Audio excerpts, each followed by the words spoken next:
تورات کے نازل ہونے سے پہلے۔ قل فاتو، تو اللہ کے نبی صلی اللہ علیہ وسلم نے فرمایا کہ اگر تم لوگ یہ کہتے ہو کہ یہ پہلے سے بنی یعنی ملت ابراہیمی میں یہ حرام تھا، تو بتاؤ۔ قل فاتوا بالتورات، تورات کو لے آؤ، فتلوہا ان کنتم صادقین، اگر تم سچی ہو تو اس کو پڑھ کے بتاؤ کہ کہاں لکھا ہوا ہے کہ بنی اسرائیل کے اوپر گوشت حرام تھا اونٹ کا۔ تو ان کے پاس کوئی دلیل تو تھی نہیں، وہ اپنی طرف سے باتیں کر رہے تھے۔ فمن افترى علی اللہ الکذب من بعد ذلک فاولئک هم الظالمون، اور فرمایا وہ شخص جو اللہ کے اوپر جھوٹ باندھتا ہے،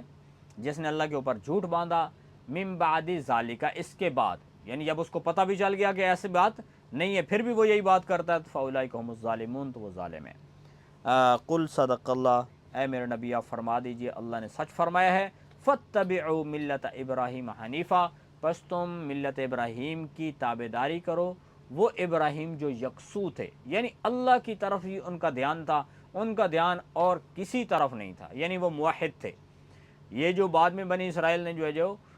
بتوں کی پوجا شروع کر دی تھی،